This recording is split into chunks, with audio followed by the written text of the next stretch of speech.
मंडळी नमस्कार। राष्ट्रवादी अजित पवार पक्षाचे नेते माजी मंत्री बाबा सिद्दीकी यांची 12 ऑक्टोबर रोजी मुंबईत हत्या करण्यात आली।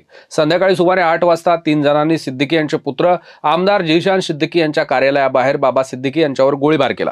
सिद्दीकी यांना राज्य सरकारने वाय दर्जाची सुरक्षा दिली होती, मात्र असं असतानाही त्यांच्यावर गोळीबार झाला। पुढे काही वेळातच त्यांना मोठ्या हॉस्पिटलमध्ये दाखल करण्यात आलं, मात्र डॉक्टरांनी त्यांना मृत घोषित केलं। या घटनेनंतर राज्याच्या राजकारणात आणि सर्वसामान्य लोकांमध्ये अनेक प्रतिक्रिया उमटल्या।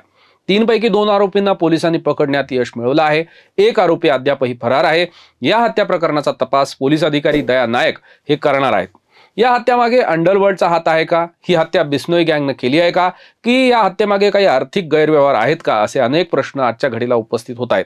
मात्र महाराष्ट्रात वाढणारे गुन्ह्याचं प्रमाण आणि मागच्या काळात घडलेले काही गुन्हे याचा जर आपण लेखाजोखा घेतला तर बिहार राज्याला लाजवणारे गुन्हे आपल्या राज्यात घडतायत असं म्हटलं तरी हरकत नाही किंवा तसं म्हणावं लागेल।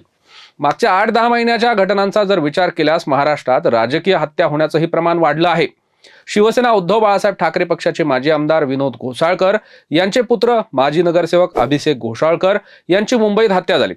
राष्ट्रवादी शरद पवार पक्षाचे ठाण्यातले तालुका अध्यक्ष यांची देखील अलीकडेच हत्या झाली।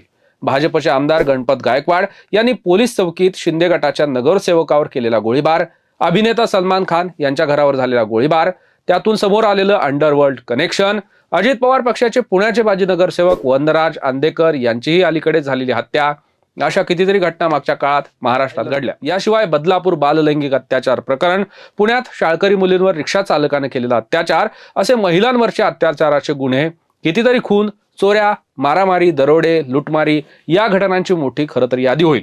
त्यामुळे या सगळ्या प्रकरणांचा विचार केल्यास महाराष्ट्रातल्या पोलिसांवर गृह खात्याचा वचक राहिला नाही का, असेही प्रश्न आता जनसामान्यांकडून उपस्थित होत आहेत। सिद्दीकी यांची झालेली हत्या, त्या घटनेची नैतिक जबाबदारी म्हणून गृहमंत्री असणारे देवेंद्र फडणवीस यांनी राजीनामा द्यावा अशी मागणी ज्येष्ठ नेते शरद पवार यांनी अलीकडेच केली।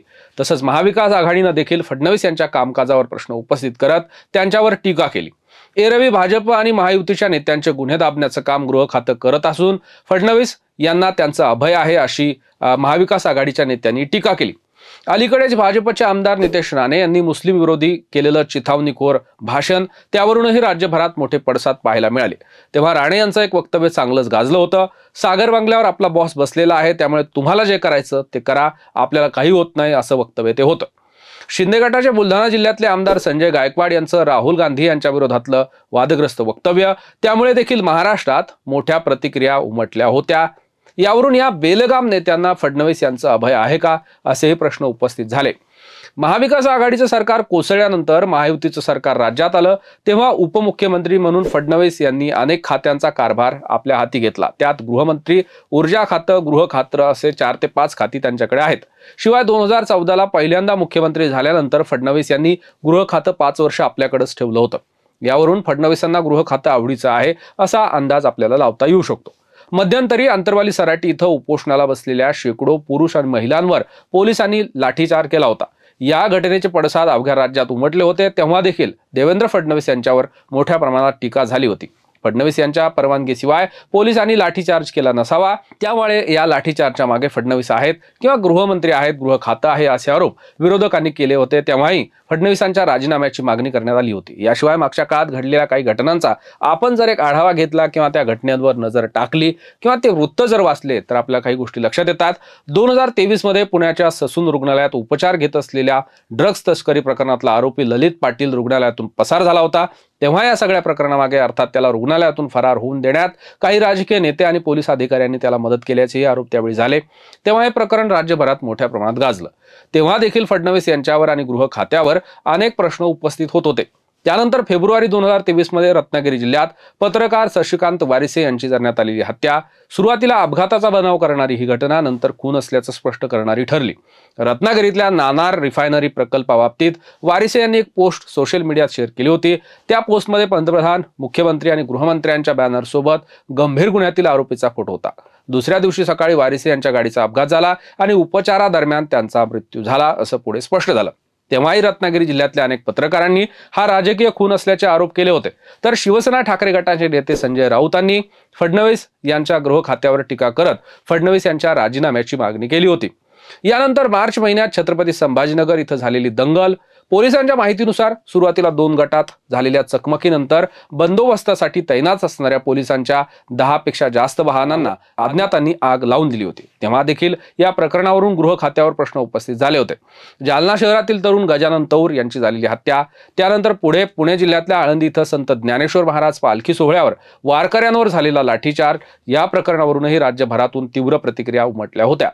तेव्हाही महाविकास आघाडीच्या नेत्यांनी फडणवीस आणि राज्य सरकारला टार्गेट केलं होतं। त्यानंतर अलीकडेच कोल्हापूर जिल्ह्यातल्या विशाळगड परिसरात झालेली घरांची आणि धार्मिक स्थळांची मोडतोड, अतिक्रमण करून विशाळगड परिसरात एक धार्मिक स्थळ बांधण्यात आल्याचा आरोप काही हिंदुत्ववादी संघटनांनी केला।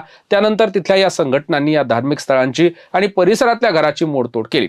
तेव्हा देखील या घटनेचे राजकीय पडसाद राज्यभरात उमटले होते। अनेक जिल्ह्यात जिल्हाधिकाऱ्यांना निवेदन सादर करत या घटनेचा तीव्र निषेध करण्यात आला होता। त्यानंतर पुण्यातल्या कोथरूड इथं झालेली शरद मोहोळ याची हत्या, त्यानंतरही फडणवीसांवर अनेक प्रश्न उपस्थित झाले होते। याशिवाय जळगावमध्ये किशोर पाटील यांनी पत्रकाराला केलेली मारहाण, शिंदे गटाचे आमदार संतोष बांगर यांनी अधिकाऱ्याला केलेली मारहाण, आमदार गीता जैन यांनी अधिकाऱ्याला केलेली मारहाण, शिवसेनेचे नेते सदा सरवणकर यांनी हवेत केलेला गोळीबार, आमदार प्रकाश सुर्वे यांची एकाला मारण्याबद्दलची व्हायरल झालेली क्लिप, स्पर्धा परीक्षेतून राज्यात टॉप आलेल्या दर्शना पवार यांची झालेली हत्या, त्यानंतर यशस्वी शिंदे यांची झालेली ठाण्यातील हत्या, अशा कितीतरी घटना मधल्या काळात घडल्या। राज्यात विधानसभेच्या निवडणुका आलेल्या आहेत, त्यामुळे कोणत्याही क्षणी आचारसंहिता लागू शकते। शासनाचा कार्यकाळ हा 1 महिन्यापेक्षा कमी राहिलेला आहे।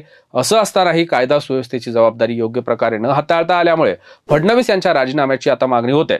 बाबा सिद्दीकी यांच्या हत्या प्रकरणाचे राजकीय पडसाद देखील मोठ्या प्रमाणात उमटत आहेत। निश्चितच या हत्या प्रकरणावरून महाराष्ट्रात राजकारण तापण्याची शक्यता व्यक्त होते आहे। मात्र फडणवीस यांच्या गृहमंत्री पदाच्या या कार्यकाळात जे काही गुन्हे आजपर्यंत घडलेले आहेत त्याची नैतिक जबाबदारी म्हणून फडणवीस राजीनामा देतील का, किंवा फडणवीसांच्या कार्यकाळामध्ये गृह खातं बदनाम झालं काय, फडणवीस गृहमंत्री म्हणून अपयशी ठरलेत काय, याबद्दल तुम्हाला काय वाटतं हे आम्हाला कमेंटमध्ये नक्की कळवा।